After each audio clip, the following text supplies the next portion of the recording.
For more on the travel ban ruling, I am joined by Harvard law professor and author of Trumped Up, Alan Dershowitz. Professor, good to have you here on such a historic day. Are you surprised that it was as close as it was, 5-4? Well, I wasn't surprised. I predicted the outcome a year ago. As soon as the president shifted from his first travel ban, which I think might have been unconstitutional, to the second and third, I predicted the Supreme Court would uphold it, and I predicted it would be a close vote. The only vote that surprised me at all was Justice Kennedy, because in the cake case, baking a cake for a gay couple, he had talked about how the Colorado Commission had used language showing a disdain for religion, and that had been an important factor. And yet he went along with the majority saying essentially that the president's own words should not count against the ban. After all, if they had struck it down based on the president's words, you'd have the same ban upheld if President Obama did it, but struck down if President Trump did it. And that can't be the way presidential orders are interpreted or validated by the United States Supreme Court. What you're getting at is the fact that many other presidents, and it wasn't just President Obama that enacted this and put in place a ban, but you had Reagan and Carter as well. In other words, historically, there's precedent. It has been used by other presidents.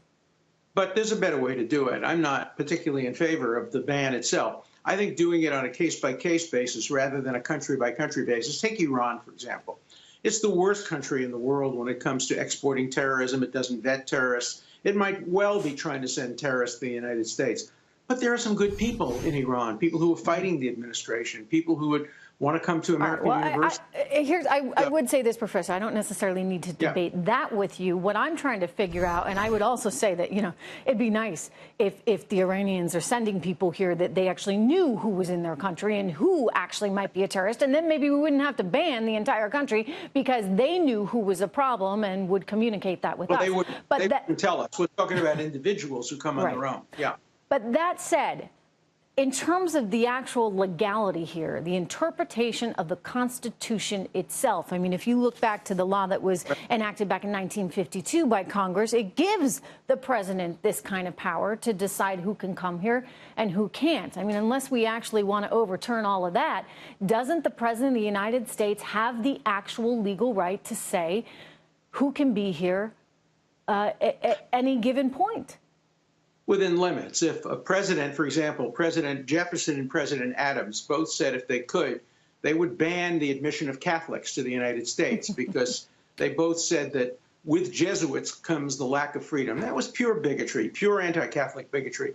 If a president tried to ban all Catholics, I suspect the Supreme Court 9-0 would strike it down. Remember, we have a terrible history of banning Jews in America from about 1915 up through the end of the Holocaust. So there are limits to what the president can do. This, though, doesn't ban all Muslims, and it doesn't ban only Muslims, which is why I think it survived Supreme Court scrutiny. If you look at what Sotomayor and Ginsburg wrote, their concern here is that it actually inherently was a Muslim ban, in part because of the president's comments he made initially. In fact, they write that it leaves undisturbed a policy first advertised openly and unequivocally as a total and complete shutdown of Muslims entering the United States because the policy now masquerades, they say, behind a facade of national security concerns.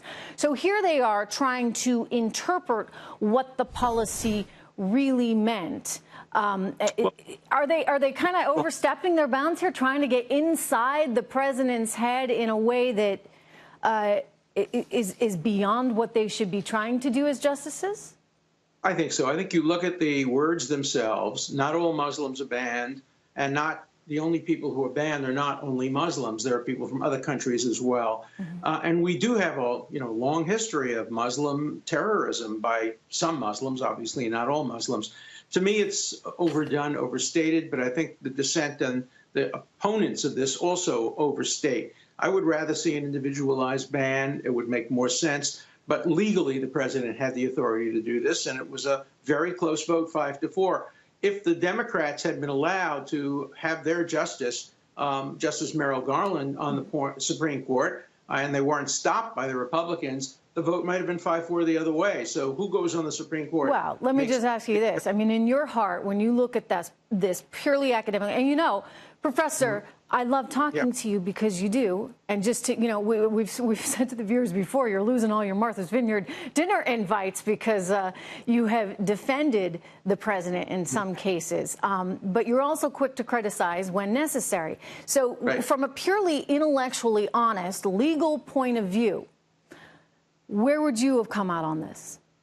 I would have upheld the ban. I would not have thrown it out. I probably would have thrown out the first ban because it applied to green card holders who are American persons, who are virtually the equivalent of citizens. So I kind of wondered about his legal team initially, who he was employing there, because that was, sort of something one would hope you'd learn in law school not to do that.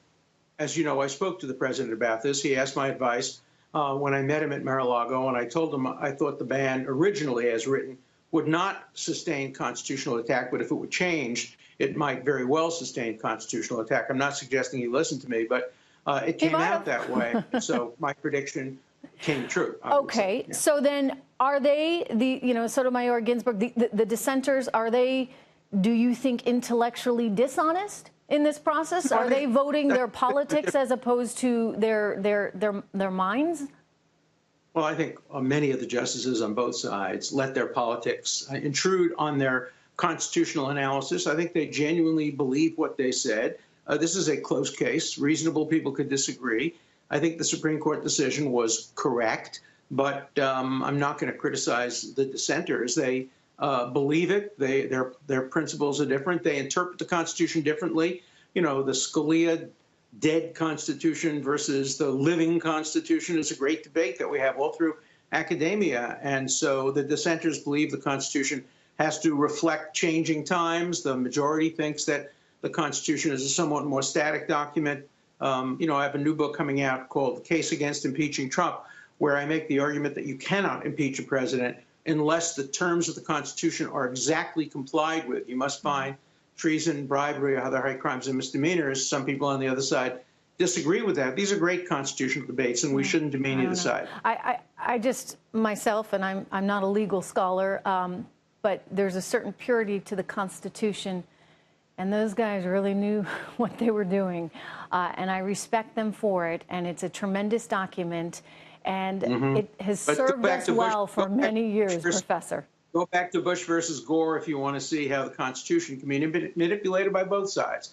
It's a document that has a lot of flexible terms like due process, equal protection, and that's why it's so important who serves on the Supreme Court. That's why I personally am hoping that the Democrats regain the Senate so they can have some impact on who the president appoints to the Supreme Court, but I don't think that's likely.